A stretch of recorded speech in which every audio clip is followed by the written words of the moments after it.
할렐루야.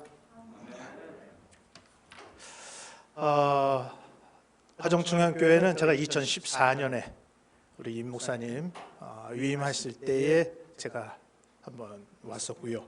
이제 두 번째로 평상시에는 가끔 들리는 단 교회지만 이렇게 말씀으로 또 증거할 수 있도록 은혜를 내려주심을 감사하며 더욱더 하나님의 영광과 하나님의 지경이 넓어지는데 우리 화정충현교회가 놀랍게 하나님 앞에 쓰임받는 아름다운 교회로 날마다 부흥성장하기를 간절히 소원합니다.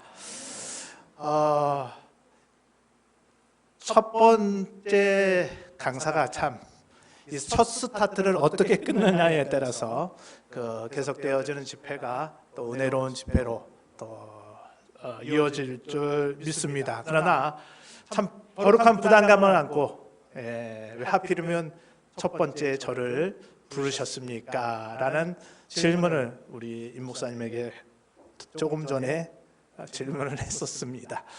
사실 여기 오느냐고 참 힘들었습니다. 그 얘기는 뭐냐면 저희 교회가 금호동에 있습니다. 서울에. 제가 금호동에서 나름 시간을 충분히 잡고 오는데 강변도로를 딱 타고 한남동 거기까지 오는데 1시간이 넘은 겁니다. 2km, 3km 정도 되는데 이게 첫째 날 집회 강사인데 교회 시간에 맞추려니 도저히 시간이 안 맞겠더라고요. 그래서 제가 결단했습니다.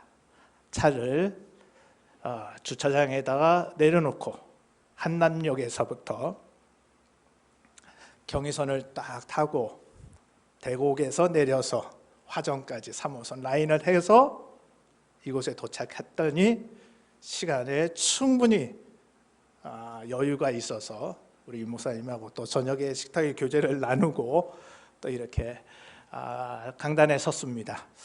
하나님의 은혜고 하나님의 도우심이고 하나님의 인도하심인 줄로 믿습니다. 만약에 제가 계속해서 잡고 있었다면 제가 이 시간에 들어왔을까 하는 생각도 해봅니다.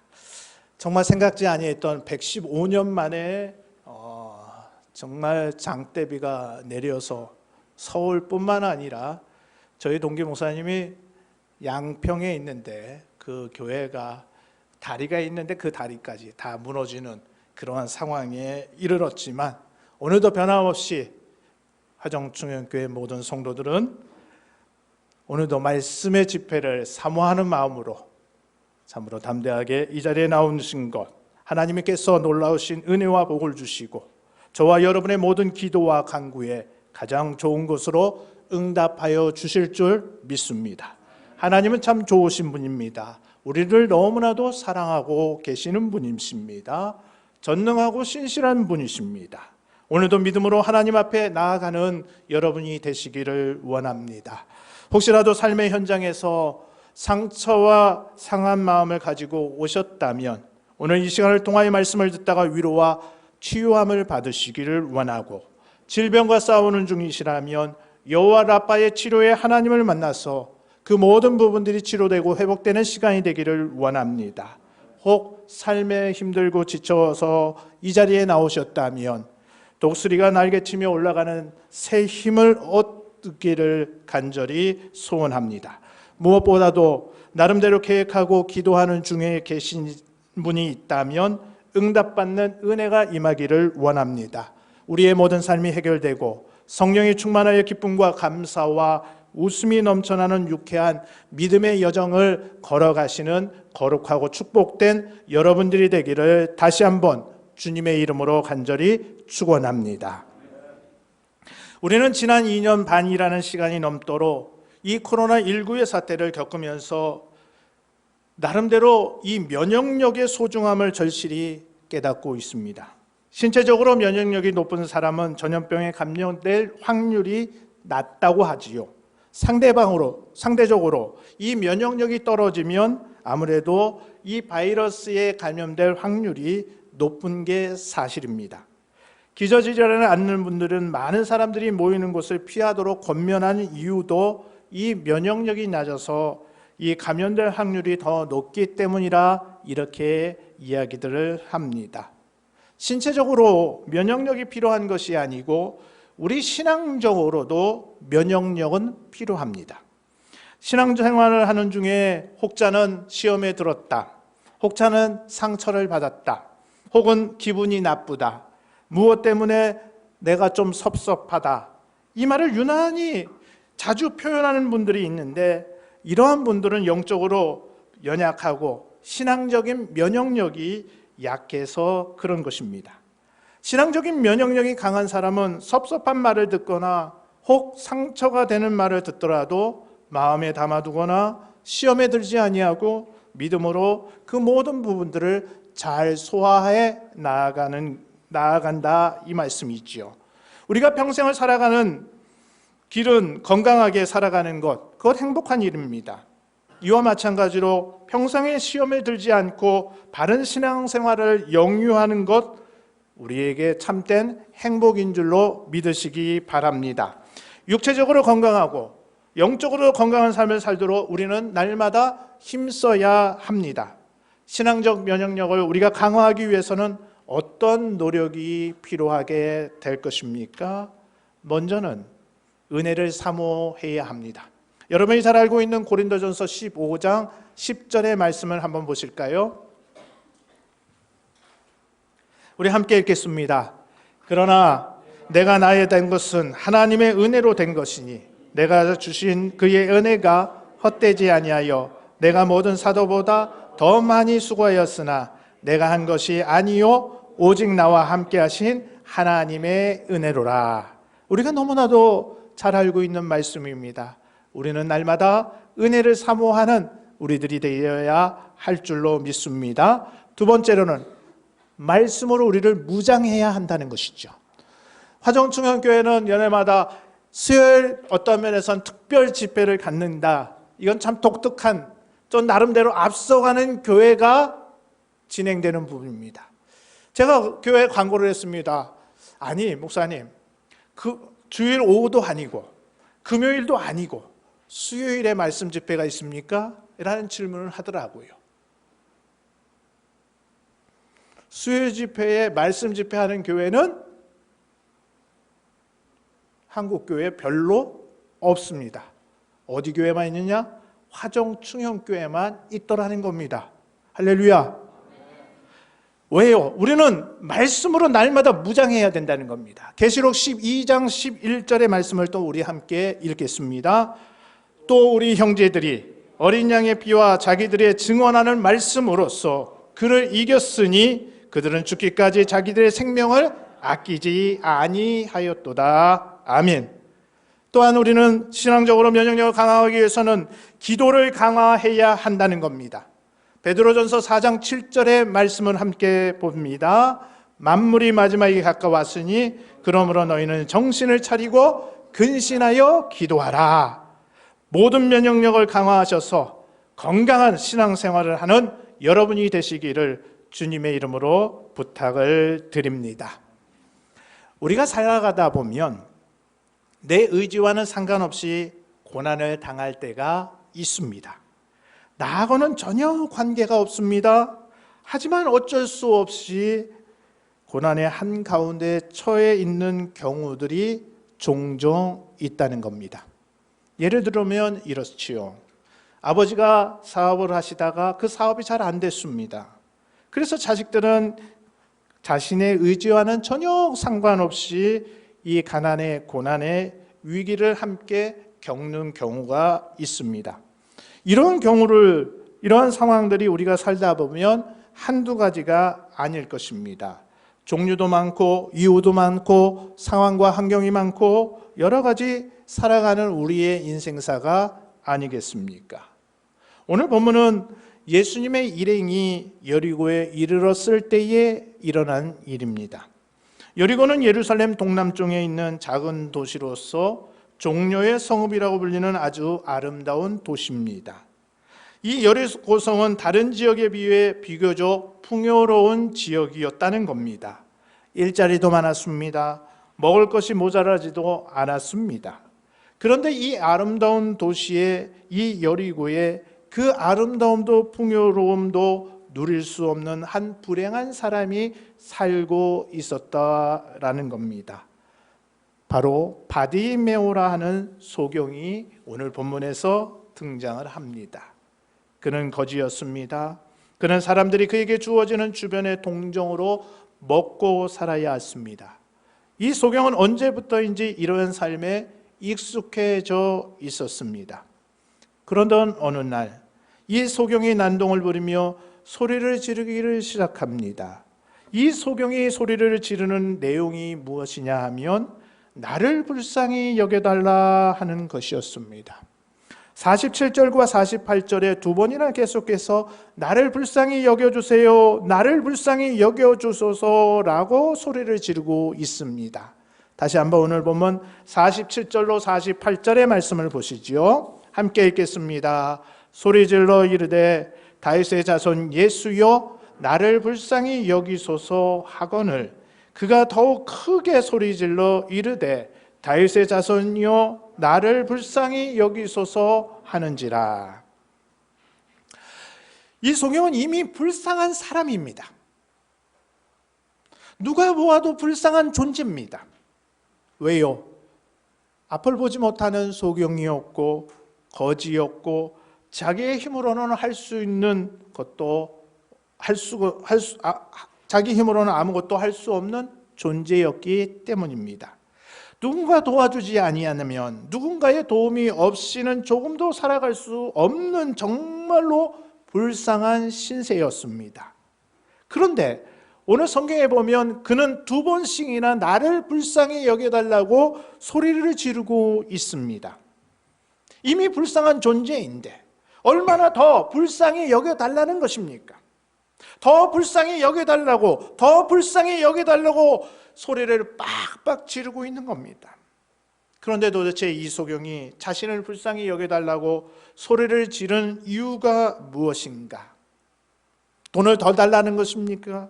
아니면 돈을 더 달라는 이야기입니까? 아니면 지금 소경은 국어라는 신세인데 더 나름대로 사람이 번잡한, 사람이 더 많은 그 좋은 자리로 소개해달라는 말인가? 거기로 이동시켜달라는 것인가? 오늘 불쌍히 여겨달라는 것은 이 소경이 무엇인가 필요한 것을 요구하는 것입니까? 이 소경이 어떠한 필요를 달라는 소리를 지르는 것입니까? 도대체 지금 불쌍히 여겨달라고 소리를 고래고래 지르는데 무엇을 어떻게 해달라는 것일까? 무엇을 필요로 하는 것인가? 우리가 이것을 보아도 누가 보아도 정말 난감한 지경입니다. 정말로 난감한 지경에 있어 불쌍한 사람이 불쌍히 여겨달라 하니까 사람들은 이 소경을 보면서 어찌할 바를 몰라 하고 있더라는 겁니다. 도대체 이 소경이 불쌍히 여겨달라고 소리를 지르는 이유가 무엇입니까? 앞에서 말하는 것처럼 돈을 더 달라는 겁니까? 아니면 구걸하는 장소를 옮겨 달라는 것입니까? 더 좋은 자리를 달라는 것입니까? 아니면 먹을 것을 더 달라는 것입니까? 자기의 필요한 것을 채워달라는 것입니까? 지금은 아니라는 겁니다. 지금 이 소경이 나를 좀 불쌍히 여겨주세요, 나를 불쌍히 여겨달라고 이렇게 큰 소리를 지르는 것은 자기의 주어진 현실적인 문제, 자신은 극복할 수 없는 문제를 근본적으로 해결해달라는 부르짖음이었다는 겁니다. 근본적으로 해결해 주세요, 이 말이었다는 겁니다. 내 인생을 좀 바꾸어 주세요 라는 말입니다. 이것은 바로 이 소경이 불쌍히 여겨달라 두 번이나 소리를 지른 이유가 여기에 있다는 겁니다. 그 속에는 참된 소경이 원하는 바가 있었어요. 그게 뭐냐? 내 인생을 좀 바꾸어 달라는 겁니다. 나 돈 필요 없어요, 나 더 좋은 자리 필요 없습니다, 나는 옷이 필요 없습니다. 단지 내 인생을 좀 바꾸어 주세요, 내 삶을 근본적으로 바꾸어 달라는 이야기였던 겁니다. 이 소경의 이름은 여러분이 잘 알고 있는 바디메오입니다.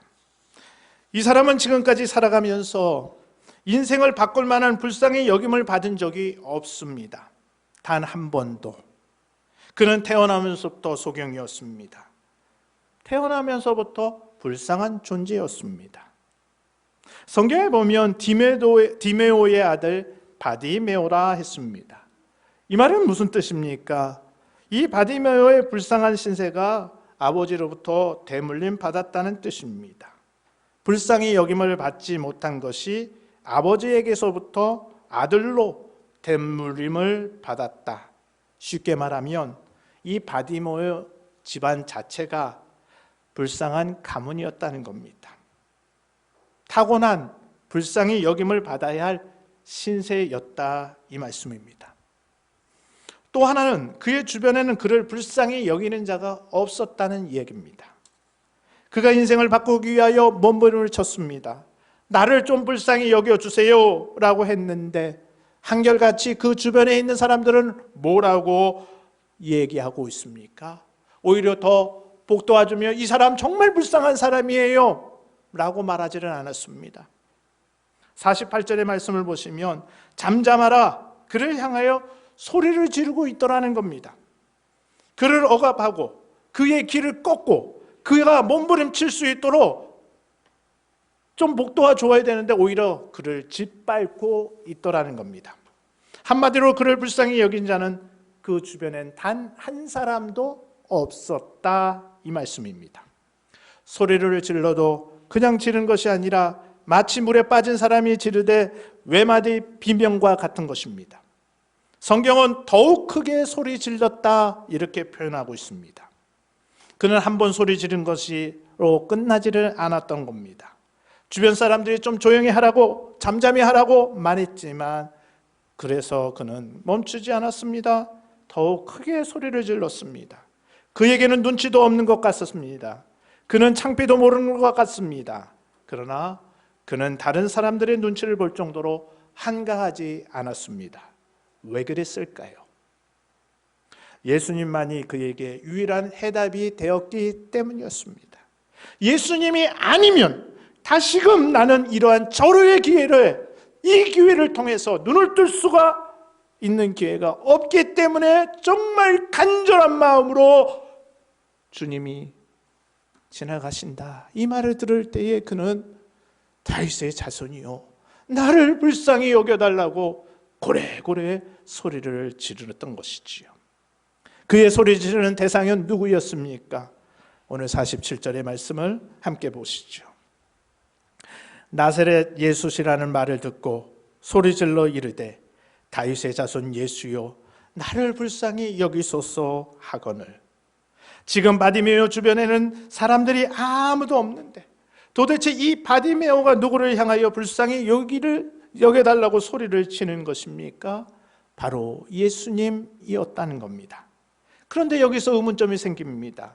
그는 소경이로서 예수님을 만나거나 본 적이 있을까요? 아니면 없었을까요? 없었다는 겁니다. 그는 예수님을 만난 적도 본 적도 없습니다. 그런데 어떻게 이 바디메오가 예수님을 향하여 불쌍히 여겨달라고 소리를 지른 것입니까? 그가 무엇을 들었기 때문입니까? 복음을 이미 들었기 때문이라는 겁니다. 복음이 무엇입니까, 여러분? 복음은 예수 그리스도를 통하여 복된 소식을 전하려고 나타나는 것이 복음입니다.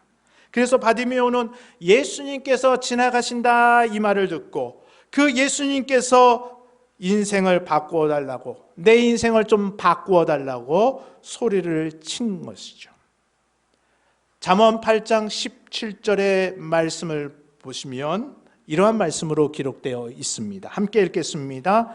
나를 사랑하는 자들이 나의 사랑을 입으며 나를 간절히 찾는 자가 나를 만날 것이니라.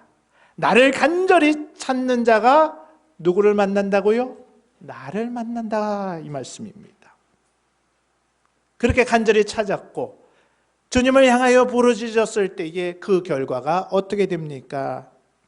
예수님은 그를 불쌍히 여기시더라는 겁니다. 예수님은 자신을 불쌍히 여겨달라는 바디메오의 외침을 무시하지 않고 그를 불쌍히 여겨주시더라는 겁니다. 주님의 부르심을 받은 바디메오가 어떻게 행동했는가를 한번 오늘 본문의 말씀을 살펴보면 이렇습니다. 50절의 말씀을 보시면 이렇게 바디메오의 행동이 기록되고 있습니다. 함께 읽으시죠. 맹인이 겉옷을 내버리고 뛰어 일어나 예수께 나아오거늘. 바디메오가 겉옷을 내버리고 뛰어 일어나 예수님 앞에 달려 나왔을 때에 예수님께서 이렇게 그를 향하여 말씀하고 계십니다.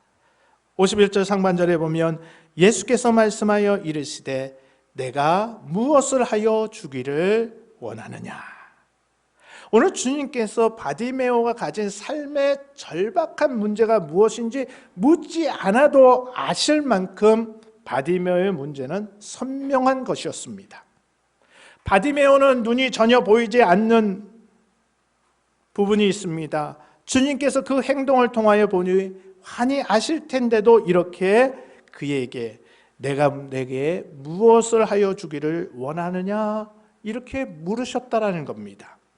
이렇게 주님께서 바디메오에게 그렇게 물으신 까닭은 문제가 아무리 해결하기 어려울지라도 그 문제를 주님께서 해결해 주실 것이라는 믿음을 갖고 있는가를 달아보시려는 의미가 이 속에 담겨져 있더라 이 말씀입니다. 기도하는 자가 얼마나 간절히 그 문제를 해결받기 위해 원하는가에 대하여 주님께서는 그 마음의 절실함도 확인하려는 뜻도 여기에 담겨져 있다는 겁니다. 그러자 오늘 바디메오는 자신의 간절함을 담아 그리고 주님께서 자기가 태어날 때부터 한 번도 보지 못한 장애를 갖고 있었지만 주님께서는 반드시 고쳐주실 것이라는 확고한 믿음을 가지고 주님 앞에 이렇게 단호하게 대답을 하고 있습니다. 51절 하반절을 보시면 맹인이 이르되 선생님이여 보기를 원하나이다. 오늘 이 바디메오 대답은 예수님 나의 이 깊은 병 어떤 면에서는 부모의 죄로 인하여 저주받아 이렇게 눈 한 번 못 떠봤는데 사람들이 흉보는 이 천연 같은 질병들 의사들이 감히 고쳐보지 못하는 그러한 질병이지만 오늘 예수님만큼 얼마든지 단번에 완전히 고쳐주실 것입니다. 이러한 강한 뜻을 가지고 확고한 믿음을 가지고 주님 앞에 당당하게 대답을 하고 있는 바디메오의 모습을 우리는 발견하게 됩니다. 그러자 우리 주님은 그 대답을 들으시고 이렇게 대답하시죠. 52절의 말씀을 보시죠. 예수께서 이르시되 가라 내 믿음이 너를 구원하였느니라. 할렐루야. 이 말씀을 하시자 그가 어떻게 되었다는 겁니까? 그가 곧 보게 되어 예수를 길에서 따르니라. 주님께서 오늘 바디메오의 큰 믿음을 보시고 그의 간절한 기도를 들으시고 그의 눈을 순식간에 완전히 고쳐주셨더라는 겁니다. 그렇습니다. 오늘 본문의 말씀은 너무나도 우리가 귀에 따갑도록 들은 말씀 중에 한 부분이라고 생각이 됩니다. 그러나 이 말씀 속에서 오늘 우리에게 주시는 하나님의 음성을 듣는 저와 여러분이 되기를 간절히 원합니다. 간절한 기도, 확고한 믿음의 기도는 이렇게 주님께서 기쁘시게 받으시고 주님의 놀라운 은혜와 능력으로 우리 주님께서는 응답하여 주실 줄로 믿습니다. 우리가 기도가 확고할 때 믿음과 간절함으로 우리가 구원하는 그 모든 문제를 명확하게 주님께 아뢰읍시다. 그리할 때 주님은 우리의 생각보다 더 놀라운 것으로 응답하여 주실 줄로 믿습니다. 사랑하는 여러분이요, 우리가 살아가는 인생의 여정 쉽게 만만하지 않지 않습니까? 나름대로 여러분은 지금 힘든 가정을 겪고 있습니다. 지나가고 있습니다. 우리도 정말 힘듭니다. 지금 우리에게 무엇이 과연 필요하다 생각이 되십니까? 우리에게도 불쌍히 여김을 받아야 할 상황이라는 겁니다. 우리도 지금 불쌍히 여김을 받아야 할 그러한 상황들이었다는 겁니다. 여러분, 진짜 힘든 것이 무엇인지 아십니까? 진짜 힘든 것은요, 내가 실패하는 것이 힘든 것이 아닙니다. 내가 병든 것도 힘든 것이 아닙니다. 진짜 힘이 드는 것이 무엇이냐 하면 실패한 나를 바라보는 사람들의 시선과 조롱입니다. 내가 병든 것이 문제가 아닙니다. 병든 나를 바라보는 시선과 눈빛입니다. 이것이 진짜 나를 힘들게 한다, 이런 얘기를 많이 하십니다. 무슨 이야기를 하는 것입니까? 사람들이 불쌍히 여긴다는 명목으로 우리를 한편으로는 더 힘들게 하는 경우가 많더라, 이 말씀이지요. 그래서 여러분, 세상에서 혹은 인간의 방법으로는 우리가 긍휼을 받는 것도 한계가 있고, 그리고 그런 긍휼에 우리의 문제를 근본적으로 다 해결해 줄 수는 없다, 이 말씀입니다. 내 인생을 송두리째, 내 인생을 근본적으로 바꿀 수 있는 자가 내 곁에 있는가? 지금과 같은 힘든 시대에 우리가 불쌍히 여김을 받아야 되는데, 내 인생을 이렇게 불쌍히 여겨주고 해결해 줄 수 있는 자가 진짜 있느냐라는 질문을 여러분에게 해봅니다. 우리를 불쌍히 여겨주시려고 오늘도 주님은 내 곁으로 찾아오고 계십니다. 우리의 주어진 이 현실적인, 우리의 이 절망적인, 우리의 힘으로는 아무것도 할 수 없는 이 상황을 우리 주님께서 해결해 주시기 위하여 내 곁으로 찾아오고 계심을 여러분은 아셔야 됩니다. 여기에서 우리가 분명한 것은, 한 가지 짚고 넘어가야 할 것은, 예수님께서 바디메오 곁으로 지나가는 것은 결단코 우연이 아니었다는 겁니다. 예수님께서 일부러 가신 겁니다. 바디메오를 불쌍히 여기시고 바디메오에게 예수님이 붙들고 인생을 바꾸라는 일부러 지나가신 것입니다. 결단코 우연이 아니라, 이 말씀입니다. 오늘 주님께서 예배하는 이 자리에 오셨습니다. 무엇을 하시려고 오셨다는 겁니까? 우리 한 사람 한 사람을 불쌍히 여겨주시려고, 우리 인생을 바꾸어 주시려고 찾아오셨음을 믿으시기를 바랍니다. 이것을 믿으면 우리의 인생은요, 바꿔지는 겁니다. 이것을 믿는 자는 오늘 불쌍히 여김을 받아서 삶의 가치와 삶의 방향과 삶의 변화는 달라질 수 있다, 이 말씀입니다. 왜요? 예수님이 찾아오셨는데요. 예수님이 찾아오셨는데 우리는 어떻게 하면 됩니까? 좀 단순하게 생각하셔야 합니다. 너무 복잡하게 생각하지 마세요. 이게 내가 득이 될 수 있느냐, 내가 이것을 잡으면 실이 될 수 있느냐, 너무 계산적으로 생각하지 마세요. 어떻게 하면 우리 인생을 바꿀 수 있겠습니까? 말씀대로 하시면 됩니다. 그 대표적인 예가 오늘 본문의 말씀입니다. 바디메오는 어떻게 했습니까? 예수님이 지나가신다, 이 말을 듣고 뭐라고 했습니까? 나를 불쌍히 여겨달라고 2번씩이나 소리를 지르며 주님을 붙잡았다는 겁니다. 마찬가지입니다. 우리는 모두 두 손을 들고 소리칩시다. 나를 불쌍히 여겨주세요. 나를 불쌍히 여겨달라고요. 큰 소리를 질러야 한다는 거예요. 왜요? 우리도 이 주어진 환경과 이 사회 속에서도 우리도 힘드니까요. 성도님들, 방법은 하나 있습니다. 다른 게 아닙니다. 바디메오처럼 소리 지르면 됩니다. 하나님을 향하여. 하나님, 나를 불쌍히 여겨 주옵소서. 나를 불쌍히 좀 여겨 주옵소서.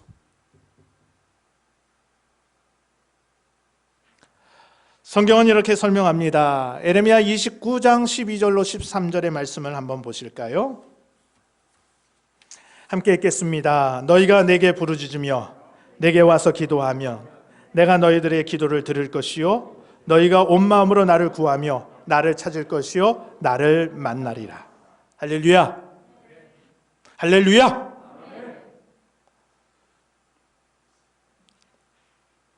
오늘 바디메오는 주님이 지나가신다, 그 말 한마디에 다윗의 자손이여 나를 불쌍히 여겨달라고 얼마나 크게 소리를 질렀겠습니까? 우리는 하나님을 만나는 것은 굉장히 쉽다고 생각합니다. 그래서 꼭 고함을 치고 애써서 기도해야만 하나님이 들으시냐, 혹자는 이렇게 이야기도 합니다. 물론 하나님께서는 외적인 기도의 모습을 보며 우리를 만나주시지 않습니다. 그러나 소경 바디메오는 예수님께 부르짖으며 만나주시기를 바랐습니다.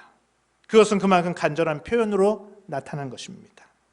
성경에서 주님을 만나는 것이 쉽다고 이야기한 사람은 없습니다. 응답을 받는 것은 쉬운 일이 아니라는 것이죠. 애가장 타는 마음으로 간절하게 기도했을 때 하나님은 응답해 주십니다. 부르짖으라는 성경의 표현은 반드시 소리를 내야지만 들으신다는 뜻이 아닙니다. 그만큼 간절하게, 그만큼 애타게 기도해야 하나님께서 들으신다는 겁니다. 그때 하나님께서 우리를 만나주시고 하나님이 나를 대면해 주신다는 것이죠. 주님은 그렇게 분명하게 말씀하셨어요. 우리에게 향하여 구하라, 찾으라, 문을 두드리라 말씀하셨습니다. 간절하게 구하는 자가 없고 간절하게 찾는 자가 찾으며 간절하게 문을 두드리는 자에게 열린다고 말씀하셨습니다. 여러분, 신앙생활은 고상하고 폼나게 하는 것이 아닙니다. 오히려 야성을 가지고 절박하게 하나님 앞에 매달리는 것이 우리 믿음의 여정인 줄로 믿습니다. 신앙생활의 발견은 큰 데 있지 않어요. 하나님께 부르짖으니 여호와께서 들으신다는 것을 깨닫는 것이 발견입니다. 주님이 잠자는 제자를 깨워놓고 첫 번째 하신 말씀이 무엇입니까, 여러분? 시험에 들지 않게 깨어 있으라, 이 말씀을 하셨습니다. 공중기도가 아니라 여러분 개인의 기도가 날마다 회복되어져야 할 것입니다. 여러분, 이런 말에 마음에 새겨두시기 바랍니다. 부르짖을 줄 모르는 신자는 예쁜 옷을 입고 엄마 품에 안겨 있는 숨쉬지 않는 아이와 같다. 하나님께 부르짖을 줄 모르는 영혼은 죽은 아이와 같습니다. 다른 것 가지고 세상을 꾸미지 말고, 우리의 신앙을 꾸미지 말고 하나님께 진정코 부르짖음을 가지고 믿음을 하나하나 장식해 나아가는 여러분이 되시기를 원합니다. 예수 그리스도의 이름으로 자기의 모든 것을 걸고 주님이여 나를 불쌍히 여겨주옵소서, 이 부르짖음은 오늘 우리 신앙생활에 반드시 있어야 되는 생명의 부르짖음이 되어야 한다, 이 말씀이죠. 예수님께서 그 부르짖음을 듣고 우리 가정에 찾아오시고 나의 당면한 과제, 문제를 개입하셔서 나의 질병과 나의 신앙의 갈등을 해결해 주시는 생명의 주로 다가오는 축복을 만끽하시는 우리 믿음의 성도들의 가정이 되시기를 주의 이름으로 간절히 축원합니다. 우리 주님은 지금도 기다리고 계시다는 겁니다. 무엇을 기다리고 계십니까? 나를 불쌍히 여겨달라고 할 때까지 기다리고 계시다, 이 말씀입니다. 내가 불쌍히 여겨달라고 소리를 지를 때까지 주님은 우리를 향하여 기다리고 계시다. 오늘 예수님은 바디메오 곁을 조용히 지나가셨습니다. 주님이 그냥 지나가시는 겁니다. 무엇을 하려고요? 너가 나를 붙들어라. 너가 나에게 정말 큰 소리로 소리를 질러라. 우리가 소리를 지르면 응답하십니다. 우리가 더 큰 소리를 지르면 응답하여 주십니다. 오늘 본문 52절의 말씀을 우리 함께 다시 읽겠습니다. 내 믿음이, 예수께서 이르시되 가라, 내 믿음이 너를 구원하였느니라 하시니 그가 곧 오게 되어 예수를 길에서 따르니라. 오늘 주님께서 나를 불쌍히 여겨주시고 내 인생을 회복시키도록 믿음을 가지고 소리치르는 결단을 하는 저와 여러분의 믿음의 여정이 되시기를 원합니다. 지금 우리가 좀 비록 힘들 때, 우리가 좀 더 어쩌면 지쳐있고 또 어떤 면에서는 삶이 버거운 상황이 있을 때, 오 주님이여 나를 긍휼히 여겨주시고 불쌍히 여달라고 하나님 앞에 고래고래 소리 지르는 그런 놀라운 은혜 속에서 하나님의 기적의 응답을 받기를 간절히 원합니다. 그럴 때 응답을 받읍시다. 우리의 연약한 반 치유함 받으시기를 간절히 소원합니다. 사랑하는 성도 여러분, 오늘 우리는 어떠한 기도를 해야 되겠습니까? 하나님, 좀 진실하게 살게 해주세요. 이래야 합니다. 하나님, 며칠을 살아도 부끄럽지 않게 살기를 원합니다. 라고 할 수 있어야 합니다. 여기에 중요한 신앙의 고백이 있게 되지요. 다윗의 자손이여, 나를 불쌍히 여기소서. 비상한 믿음을 가진 자의 고백 아니겠습니까? 예수님만은 나를 보게 할 수 있다는 확신이 있다, 그에게 있었다는 겁니다. 다른 사람에게 이런 소원을 한 것이 아닙니다. 그는 평생 얻어먹는 것이 생활화된 타성적인 삶을 살아왔는데, 이제 그 타성적인 삶에서 벗어나 전혀 새로운 것을 주님 앞에 소원하며 이렇게 얘기하고 있잖아요. 주여, 보기를 원하나이다. 이 말을 들으신 주님께서는 내 믿음이 너를 구원하였다. 얼마나 중요한 말씀입니까? 이제 그는 눈을 뜨게 됩니다. 여러분, 이 말씀을 통하여 우리의 믿음을 한번 점검해 보시는 그러한 시간이 되기를 원합니다. 무엇을 믿으며 어떻게 믿었습니까? 이래도 괜찮습니까? 좀 더 진실한 믿음, 좀 더 적극적인 믿음, 좀 더 결단이 있는 믿음, 그리고 행동적인 믿음, 거룩한 믿음을 가져야 되지 않겠습니까? 세상 사람들이 우리 그리스도인들을 볼 때 부정적인 요소 가운데는 첫 번째가 언행이 잃지 아니한다, 이런 얘기를 합니다. 오늘 소경 바디메오의 신앙을 다시 한번 생각해 봅시다. 그의 신앙의 고백은 단순한 말에 있지 아니합니다. 그 결과 그는 주님의 관심을 끌어냈고 문제를 해결함 받습니다. 여러분, 우리도 주님의 관심을 끌어낼 만한 믿음과 문제 해결을 받고 승리로운 행복한 인생을, 믿음의 여정을, 주님과 은혜로운 동행을 하는 그런 믿음의 삶을 살아가야 되지 않겠습니까?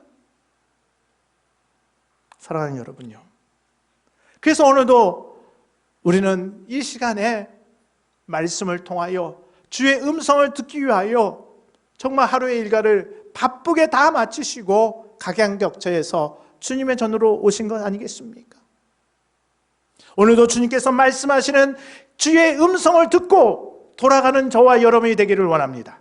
그 말씀 속에 가난한 심령, 나를 불쌍히 여기달라는 겸손한 영으로 나사렛 예수 그리스도를 만나시기를 원합니다. 나의 문제를 해결하는 분은 오직 예수 그리스도라는 믿음으로 그리스도 예수 그리스도를 진정코 만나고 돌아가는 이 시간이 되기를 간절히 원합니다. 그럴 때 주님은 말씀하셨습니다.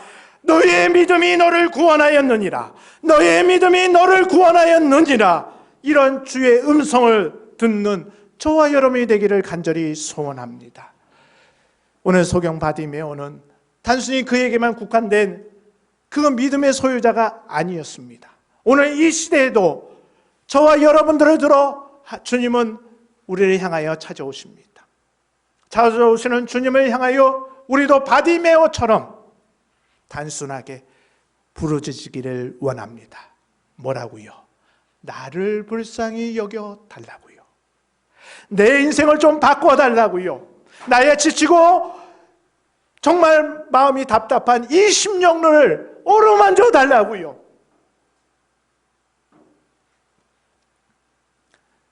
그렇게 부르짖을 때 우리 주님은 가만히 계시는 하나님이 아니시잖아요. 성경의 여러 곳을 보세요. 주님은 분명히 이렇게 말씀하셨어요. 이렇게 해라. 그러면 나는 이렇게 해주겠다. 이게 주님의 가르침이에요. 그럼 여러분, 오늘 이 시대를 살아가는 저와 여러분은 어떻게 해야 됩니까? 주님의 말씀의 가르침에 순종하시면 돼요. 이렇게 해라. 이렇게 하시면 됩니다. 그러면 주님은 이렇게 하면 이렇게 해줄 거다. 이미 약속이 다 되어 있습니다. 해답을 다 알려주고 계시더라는 겁니다. 오늘 이 소경 바디메오의 그 믿음을, 그 회복을 통하여 불쌍히 여겨달라는 외침을 통하여 모든 근본적인 문제가 해결이 되었어요. 한순간에. 왜 소경 바디메오만 그런 축복을 누릴 수 있습니까? 아니잖아요. 오늘 이 시대를 살아가는 저와 여러분의 믿음의 여정에도 하나님의 놀라우신 손길과 하나님의 계획하심과 하나님의 인도하심은 날마다 임하고 있어요. 단지 우리는 어떻게 해야 됩니까? 소경 바디메오의 부르짖음이 필요한 거예요. 주님이 지나가십니다. 여러분 지나가실 때 여러분 뭐라 하실 겁니까? 잠잠해야 했을 겁니까? 아니잖아요. 우리의 모든 심령을 토로하는 마음으로 나를 불쌍히 여겨 주옵소서, 나를 불쌍히 여겨 주옵소서. 우리는 목 놓아 부르짖으며 주님의 가는 길을 붙잡아야 되지 않겠습니까? 한 치 앞을 내다볼 수 없는 우리의 인생의 여정 아니겠습니까? 누가 생각했습니까? 115년 만에 서울의 이 수도권에 장대비가 내릴 줄. 그 누구도 생각하지 않았습니다. 제가 어렸을 때 저희 외가댁이 이 행주예요. 행주 아시죠? 예. 행주에 이렇게 보면 이제 나루터가 있어요.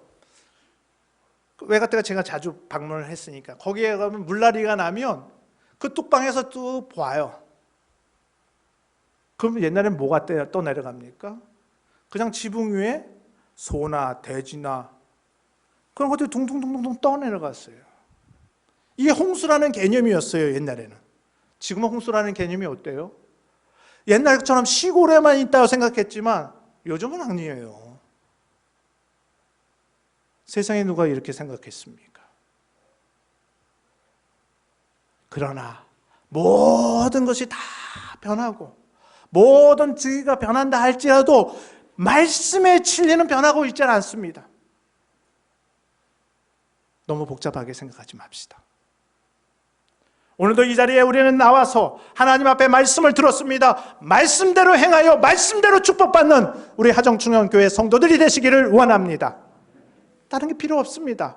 주님이 하시면 됩니다. 주님이 해결해 주시면 모든 문제는, 상황은 끝납니다.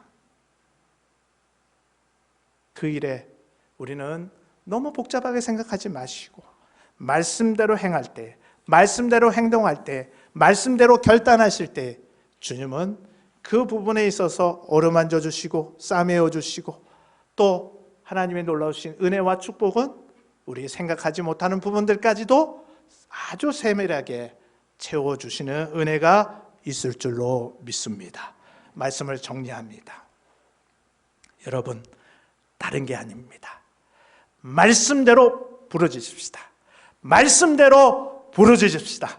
말씀대로 정말 나를 불쌍히 여겨달라는 그 말씀 속에 주님이 말씀하십니다. 내 믿음이 너를 구원하였다. 해결 안 받는 우리 남은 후반기가 되시기를 주의 이름으로 간절히 축원합니다.